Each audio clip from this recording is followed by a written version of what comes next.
we decided to amicably split.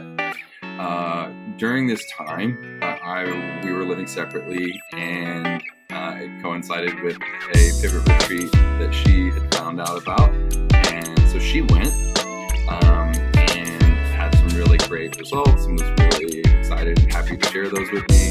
Even though we were separate, we still were trying to co-parent and kind of stay friends and understand that it was going to take a lot of work to do that, to serve our kids best. Hi, and welcome to the Healthy Adult Podcast. I'm Lori Jean Glass. I'm the CEO and founder of Pivot, and I'm so excited today to be with one of our alumni, and his name is Lee Busby. Hi, Lee. Hey, Lori Jean, glad to be here. Yeah, so glad you can come on. You know, we were, every month we do a healthier hour with alumni, which is a Zoom call for anyone to come and attend. And it was so cool having you pop on there last Monday. And then your contributions were like, blew me out of the water. So I'm like, Kayla, we got to get him on the podcast. Because it was just so cool, you know, to see someone, and this is attributed to you, really jump in, dive in, and do your personal growth work and see the outcome of that was just really awesome. So thank you. And it's great to have you here today. Glad to be here. Yeah, I was thinking about, you know, some topics that we could talk about, and two things that you mentioned at Healthier Hour that I thought were really important. One was co-parenting, because I think you and your ex-wife have done a phenomenal job at doing your best to get into alignment so that you don't hurt your children. I'd love to have you speak to that. And then if time permits, which I'm sure it will, I'd love to hear about, you know, new relationships, how you've been able to pivot into, you know, new relationships without falling into some of the old patterns. So Sure. Let's start maybe with the co-parenting. So why don't you tell our listeners a little bit about your background and all that? Yeah, absolutely.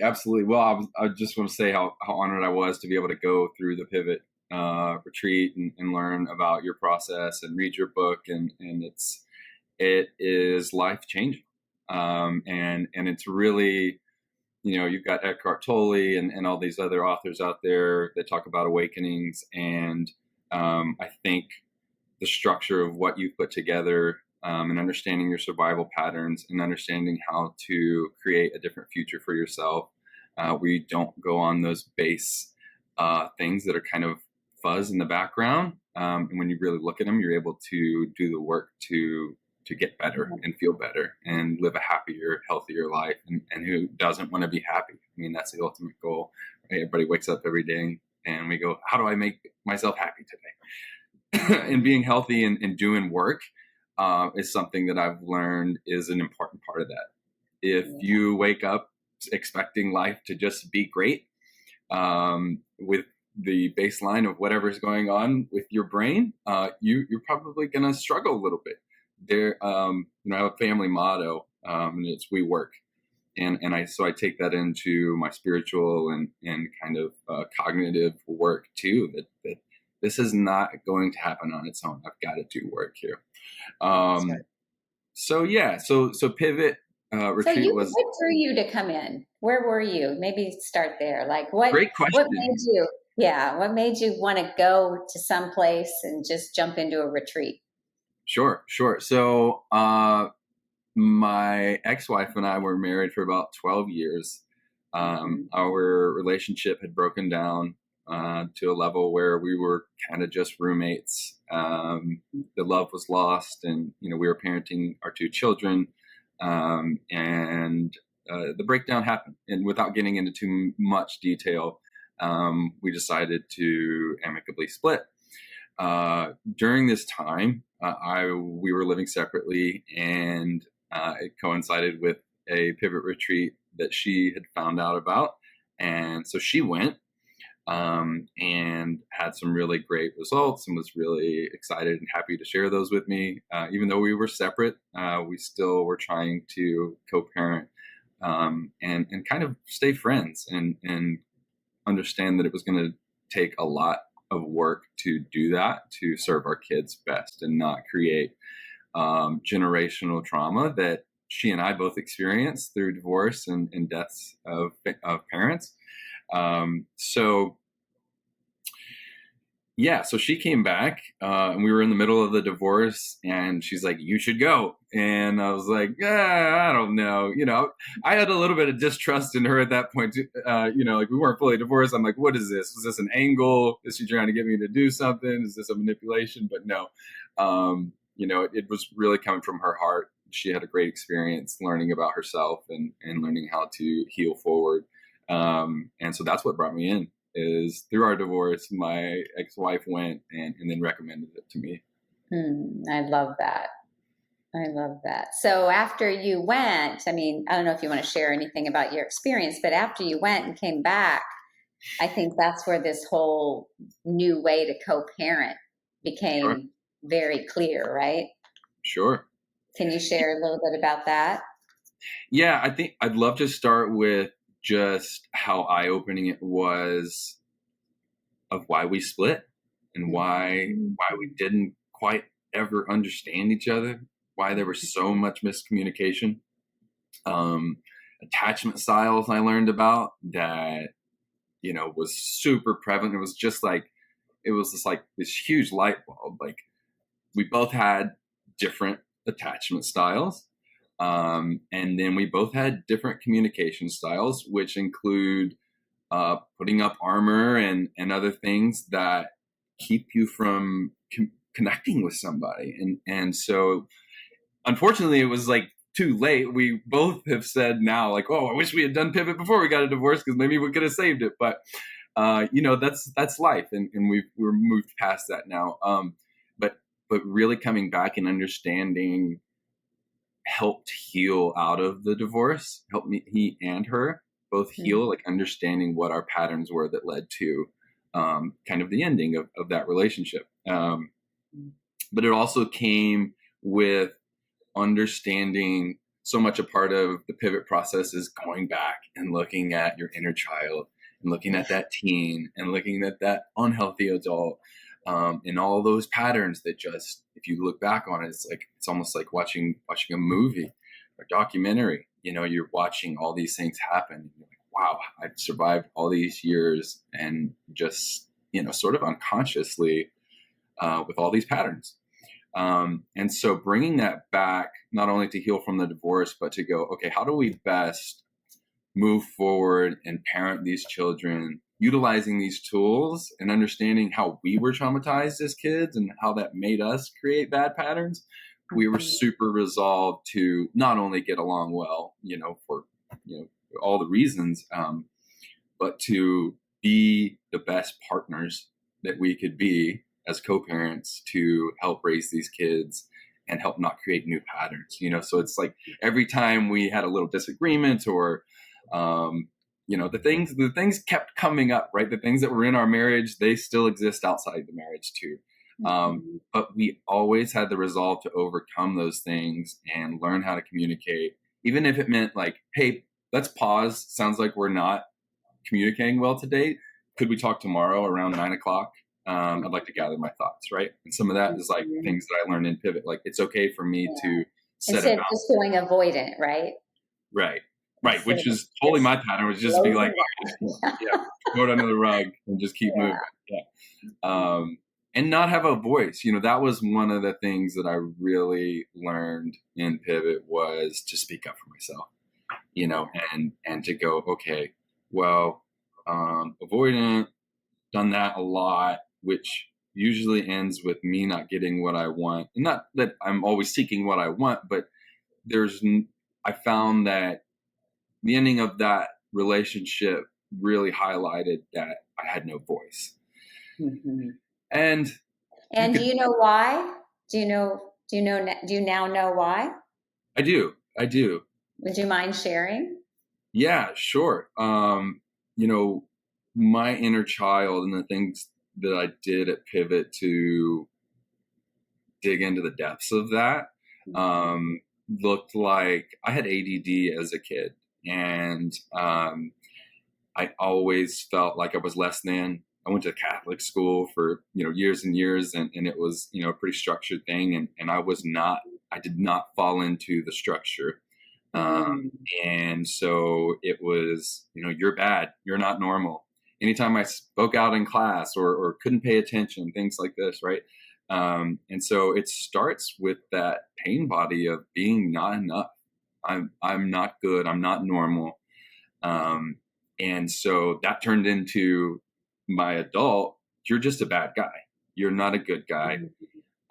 You need to listen to what I say, because that's the only way that you're going to get by. You need to be told what to do. Mm-hmm.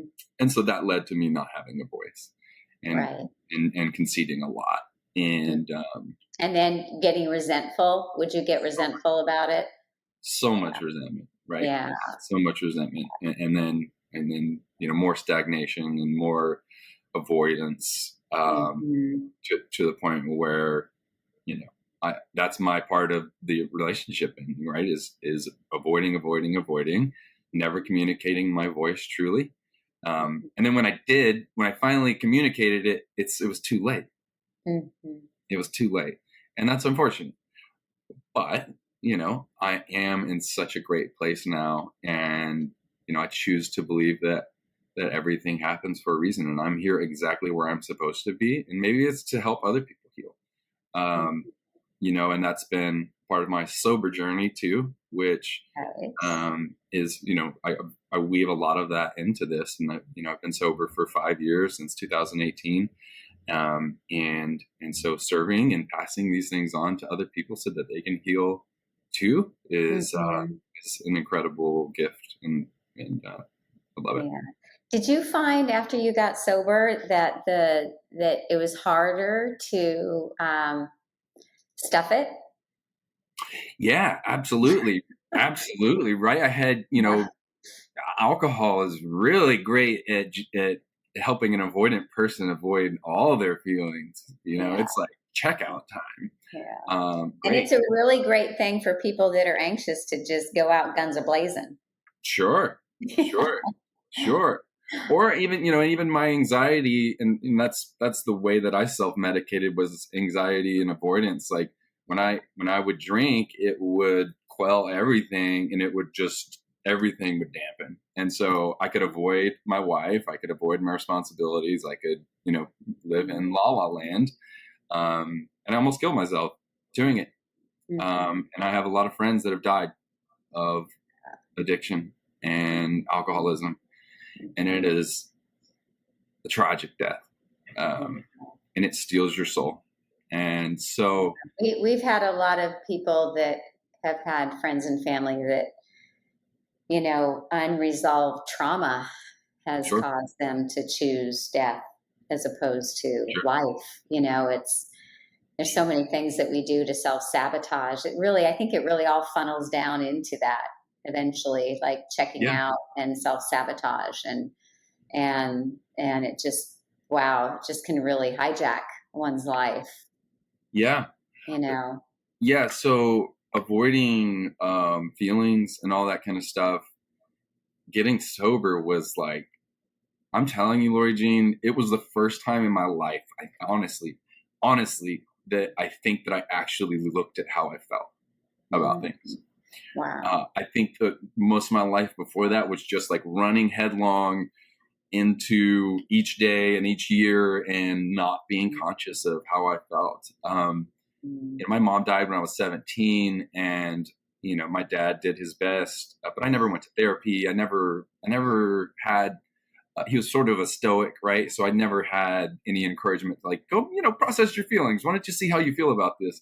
I never had the encouragement. So it was like I was on my own. I was like, all right, I guess I got to figure it out. And that was the only thing that I knew how to cope. So when I got sober, it was like, I'm 29 years old, and I've got to start feeling feelings for the first yeah. time. You were 29 when you got sober?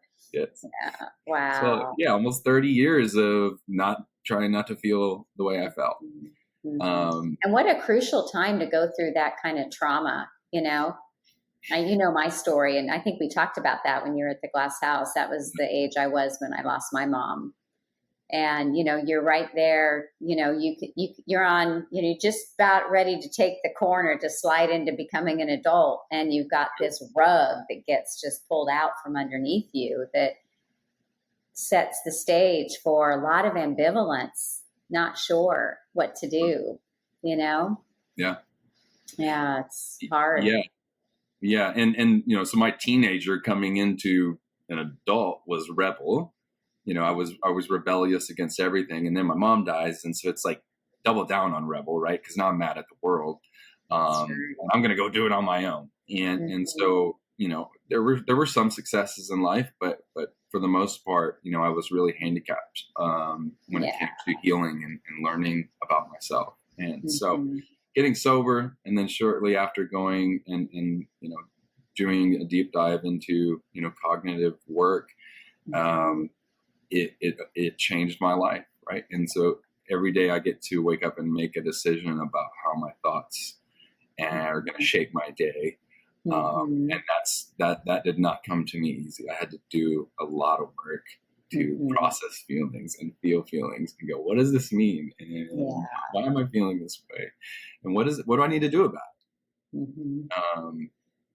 Yeah, Yeah, it's so interesting, and back to the topic of co-parenting. It's like if you don't know that your parts of self, you know, really understand why you do what you do when you have the feelings that you have, oftentimes you've got two people in a juxtaposition when the ultimate goal is really just to come together and get unified to be able to parent sure. effectively and collaboratively.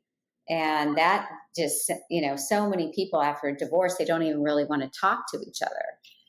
And Sure. boy, the impact on a family system and on the kids it's so damaging at what that does. I love that you can pause and reflect and ask for what you want and need and wait until the two of you can come together. What happens when you guys really don't agree? Do you just one person have to like fold, or is it So more of a compromise, or how does that work? So I think what it looks like is compromise Yeah. at the most, that we can do. Another thing that we've utilized is having either a pivot coach to talk to about what's Mhm. going on, and then come back together. So it's a delicate balance between, or it has been a delicate balance between being true to myself and staying in alignment with who I am and speaking up for myself. But then also at the same time, knowing our different parts, Mhm. and playing to those in a way that I can compassionately come and understand where she's coming from, Mhm. and also stand up for myself at the same time. Um, Yeah. which sometimes looks like me going, okay, I understand that my actions around the kids, or where I took them this weekend, or how I discipline them, or what our house rules are, they Mhm. might be different. Is there something that I can do to make this better? Is there something Mhm. that I could do to help you feel more in alignment, or that Mm. we're more in alignment? And sometimes Mhm. it's simple things, right? Like, hey, could we get on the same bedtime schedule, Yes. or certain movies they watch, whatever it is. My rebellious side comes out when anybody tells me to do something. Mhm. And so that's what my reaction is a lot of time. And so I have to look at that and go, okay, are you just being rebellious, or is this really you speaking up for Yeah, yourself? I love you have the awareness now. Sure. 'Cause so many people, if we don't know why we're doing what we're doing, we can't go back to correct it.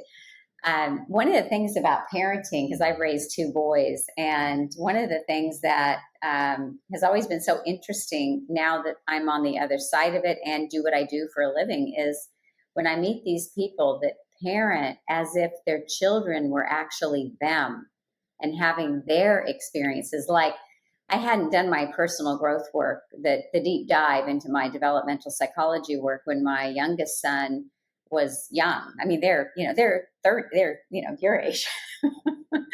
But when my youngest son was in elementary school, he got this girlfriend, right? And this girlfriend broke up with him, which I don't even know what it means when you're, going in grade school today, but it happens, right? And she broke up with him. And what I did was I loaded my boys up in the car, and that night we went and toilet papered and egged her house. Because I was like in pain from the breakup. Because as you know from my book, my wound is abandonment. And I'm like, how dare she abandon my son? Right. And my ex-husband got so mad at me. He's like, what if you got caught? Like, and what are you teaching our boys? And then, of course, not too long after that, he hopped on the whole toilet paper bandwagon. It was like, it's such a family joke for us now, that now that we're on the other side of it, it's like, but it's true. So many parents, they get triggered because they haven't done their own work. And Sure. then when their kids are having experiences that are similar to their own pain body wound, they get activated and the parent jumps in to save the day. And it's like the parent that calls the teacher and chews the teacher out instead of letting their kid have the experience of learning Sure. something that they need to learn that's valuable. It's like, don't criticize my kid. Well, that's usually because somebody grew up getting criticized and not seen, right? Sure. So it's just interesting when you look at it like that. Do you find that after understanding your developmental psychology work, it really helped you differentiate yourself from your kids? Yeah, definitely. And allowing them, seeing some similarities, right? And or patterns. And sometimes relating some of my experiences to help them, and other times, right, just allowing them to be and to grow and to learn who they are has been really important. And that's not always the same when you have two people that are parenting, but it's definitely something that can be overcome when you're looking at that and you're doing the work. Yeah. How old are your kids now?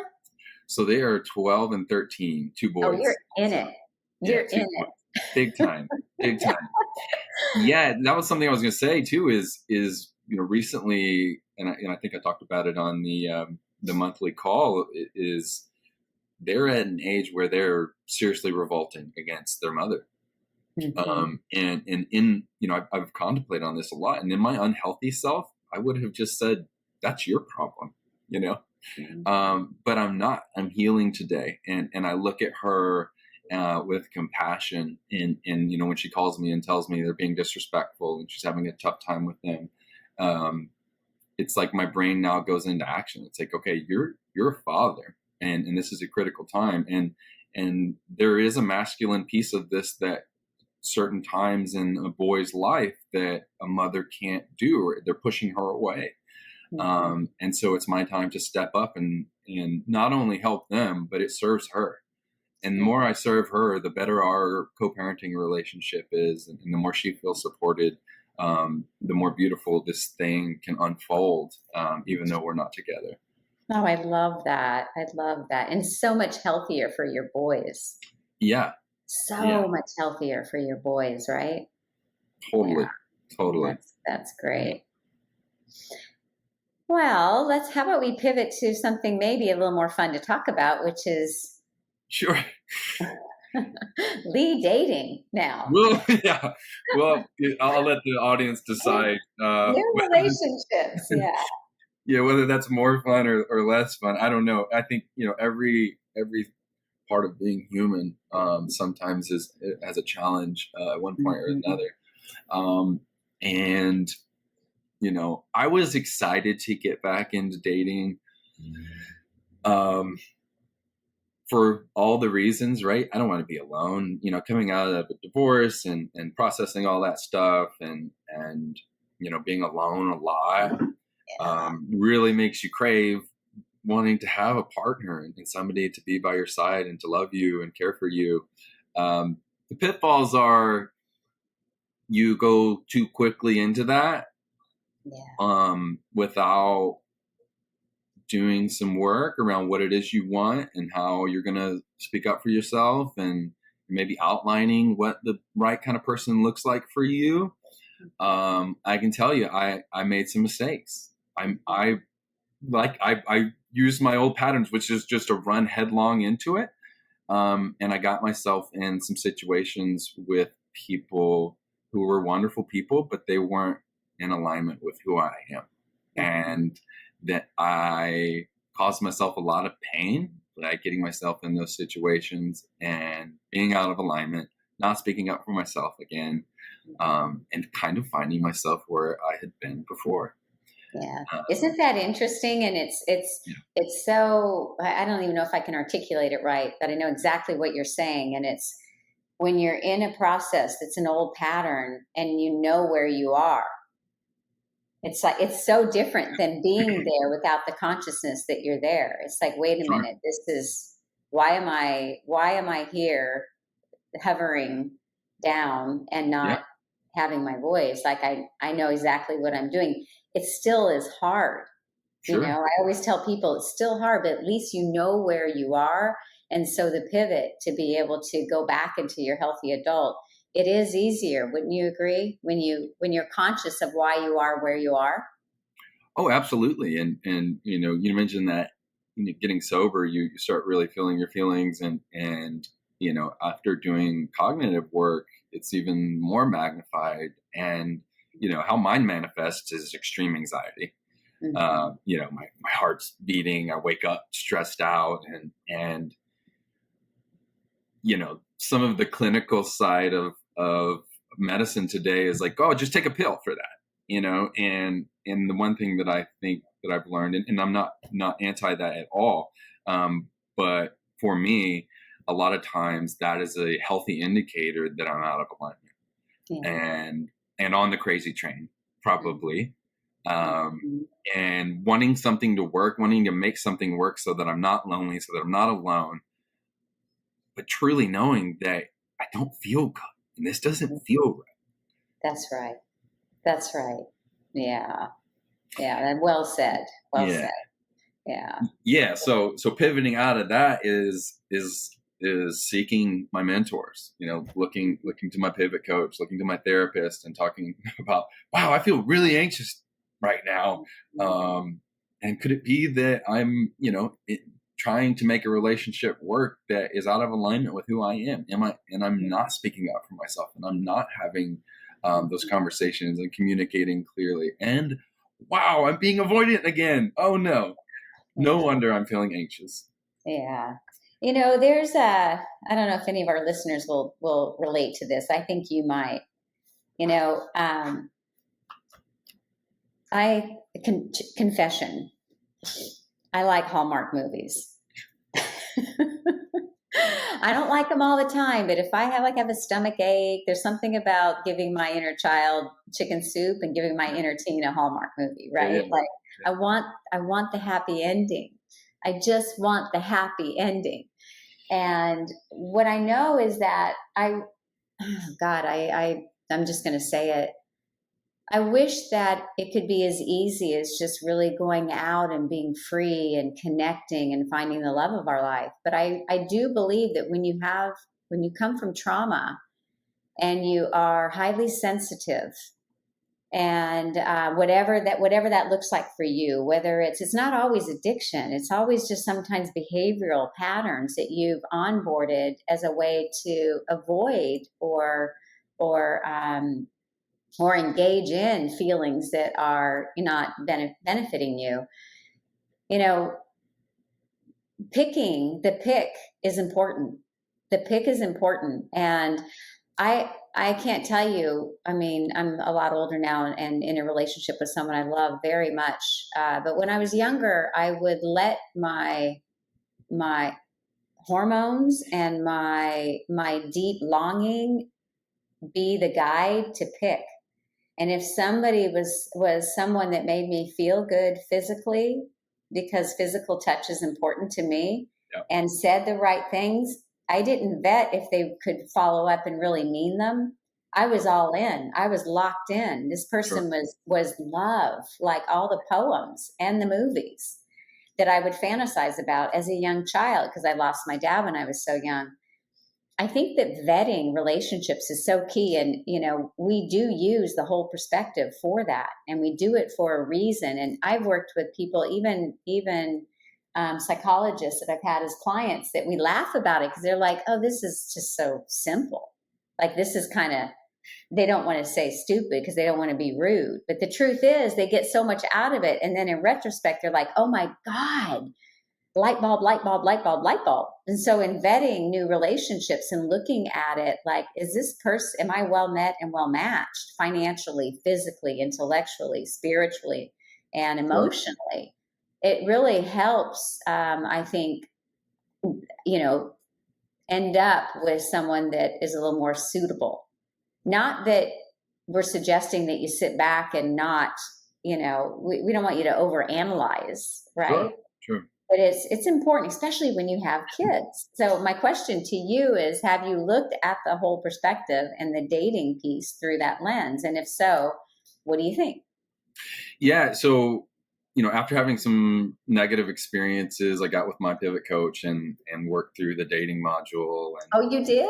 yes, yes. Oh, cool. And sort of, part of that is identifying like who do you want to be with? What kind of person would serve you best? And looking at the whole perspective and all of those things, and kind of in a wheel fashion.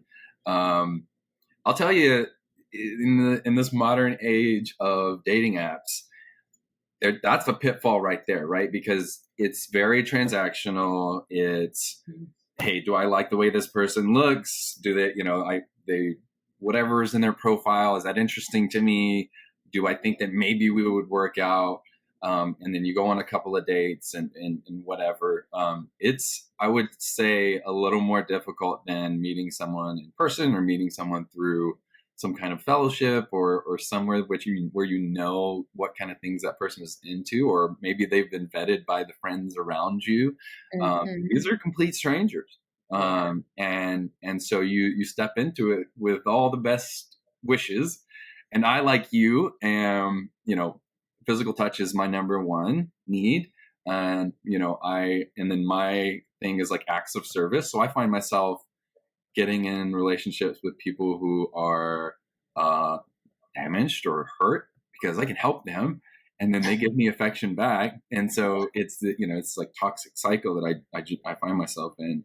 And so going through the process of evaluating that and looking at what I really wanted, um, made me really step back from all that online dating and evaluate who I wanted. It didn't mean I didn't stop using it. It just meant that I looked at it more closely, Mm-hmm. and maybe talk to somebody a little longer before you go on a first date. Maybe ask them some questions about Mm-hmm. some philosophical things or things that are important to you that are in that alignment wheel that might help you vet out before you get in a position to be heard. Yeah. And there's, that part about that module I really love is the non-negotiables, because a lot of times people don't realize really what are your non-negotiables and how do you ask the proper questions to Right. know early on. So you don't, I created that module. And when I found myself single, about 5 years ago, I started dating, and I was using the dating apps too. And it's interesting to be in my demographic, which is old, several Huh. decades older than yours, and being on this app, to find people. That alone was like, whoa, wait, because I had never done that before. But what was really interesting is that, I was using the pivot stuff and blah, blah, blah, blah, blah. And I swiped right on this one guy, and we were talking like you said, and for a while I asked questions, and then we went, finally I'm like, okay, I'll go meet this guy for coffee. So we go meet for coffee and we sit down, and the dude lights up a cigarette. And one of my non-negotiables is no smoking because I'm allergic Right. to cigarette smoke. And I'm like, I didn't ask my non-negotiables. All this time, which I cannot be in partnership living with and making love to someone who smokes cigarettes, because I can't do it physically Harmful. because Yeah. it makes me sick. There's no judgment there. It's just, it Yeah. doesn't work for me. Right. So the non-negotiables, are you super clear on them, and do you vet for them early I on? wasn't. I wasn't, and I got my, I got myself in some heartbreaking, anxiety-ridden situations, and again, like not speaking up for myself. And so that one became like really loud. The avoidant, not speaking up for myself. When I did a deep dive into that, it was, that I wanted to be with somebody that it was like a fair partnership, that we were coming together and nobody was telling the other person what to do or how to live, two whole people coming together and enjoying spending time together, not wanting to change that other person, loving and accepting that person exactly as they are. And this is a part of my story, but that is the kind of person that I'm in alignment in my life with, is when they go, I like you exactly as you are, because the trauma from my past is, you're good, but like not great. If you could just stop being yourself so much, then everything would be good, and you would be lovable. And so that was the trauma that kept coming up. And so once I addressed that and looked at it and spoke up for myself and said, you know what, I don't really enjoy being around you when you tell me I'm not doing things right, or I should talk quieter, or I shouldn't sing out loud. I'm a wild guy. I'm loud and boisterous, and and that's not for everybody. So that was one of the things that I learned with my pivot coach, is like sitting in and accepting and loving myself and going, you know what? It's okay that you're not for everybody. Stop trying to make yourself for somebody that you're not for. Yeah. I love that. Yeah. I love so that's that. Non-negotiable now, is they gotta love Lee for all of me. Yeah, exactly. And be able to collaborate if there needs to be something different in the context of the relationship, right? Sure. Yeah. So it's that collaboration piece, when you look at being with someone, we talk about it being mine, theirs, and ours. I learned that from a woman I worked with at Five Sisters Ranch, Christina Calger. She turned me onto that concept, which I absolutely love and still use to this day, not just in romantic relationships, but also friendships, that there's really three essences in each partnership. Sure. There's me, there's you, and there's the sum of both of us. Right. And when you're with a significant other and you live with them, you co-parent with them, you parent with whatever it is, you got to really be able to understand all those three parts. Because sometimes what I might need from my partner is not healthy for ours. Right. I have a super sensitive inner child, as you know, and sometimes my expectations of what he's supposed to do doesn't serve the greater good of the relationship. Right. And I think when we can understand that and then give voice to it, like that old, I forget the name of the movie, but there's that old saying, love means never having to say you're sorry. It's like, that's crap. Yeah, no, that is not true. That is absolutely not true. Because I have to call myself out, because I've got these parts of me that are hungry sometimes for something that's not healthy for me, or not is an unrealistic expectation. Sure. And so I have to apologize. Man, humble pie is my dessert. Yeah. And the more mistakes I make in life, the more I realize that. And sometimes you don't have an opportunity to give those, hey, I'm sorry's to. I have friendships in the past, colleagues in the past, that I wish I could go back and have a different conversation knowing what I know now. But that's part of the evolution of each of us, as we grow and we learn and we shift and we change and we pivot. Yeah, that's right. That's right.